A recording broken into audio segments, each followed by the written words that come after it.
Immersed robot. Hello everyone, welcome to Immersed Robot. So in this video I'm just talking about a few of my first impressions of the PC version of Shadowgate VR, which is due to be released on Steam on the 17th of June. And this is a game which was already released on the Quest in October last year, I believe. It was a title I was aware of on that platform, but I never managed to get round to checking it out, unfortunately, although I will say it always looked interesting to me. But Shadowgate VR is a game based on the 2014 reimagining of the original 1987 game Shadowgate. Now, I don't have a lot of history of this game before getting the key from the developers, but I am a fan of these puzzle adventure games in VR, with it reminding me of something like Vanishing Realms, which back in 2016 was one of the best VR titles at the launch of the Vive and the Rift CV1.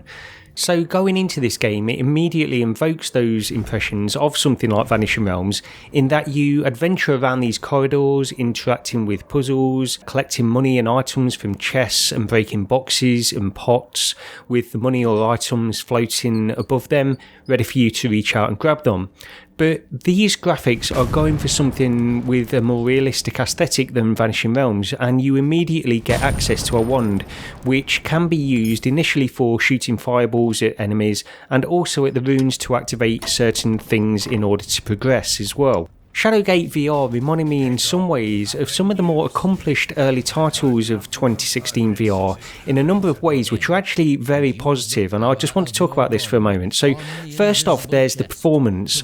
Although PC hardware was less capable in 2016 in general, many of that first batch of made-for VR titles tended to have an emphasis on performance and hitting those native 90 FPS with minimum drops. And I sort of feel this emphasis has been lost, with more and more titles being released over the past few years which seem to just accept some level of dropped frames or relying on reprojection or even having stutter throughout. But Shadowgate VR's performance is absolutely rock solid. I played it on maximum in-game settings in my Valve Index, running at 150% SteamVR super sampling, and it was completely solid at 90 FPS.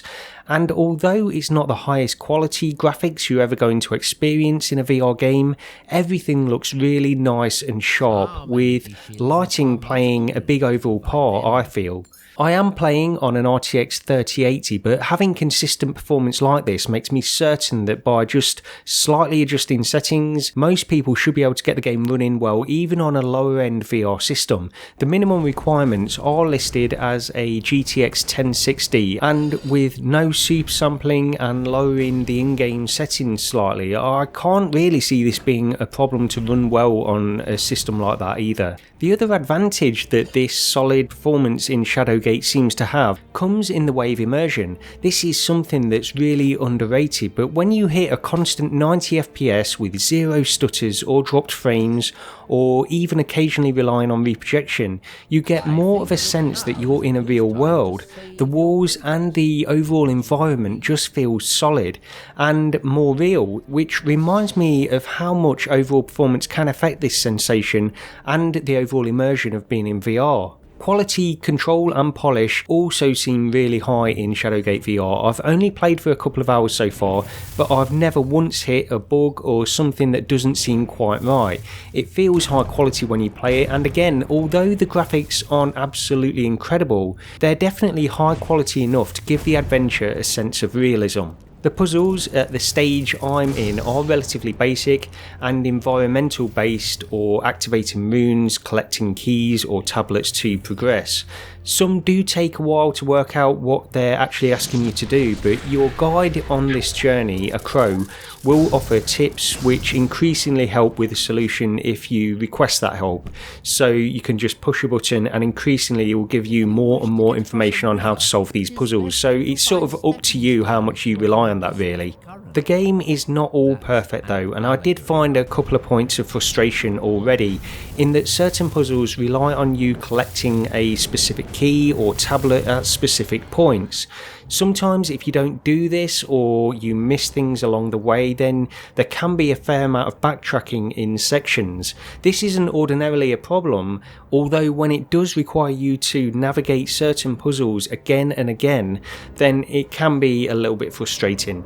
But overall, I am really enjoying Shadowgate VR at the moment. The excellent performance and quality of the game makes it something easy to enjoy and not worry too much about.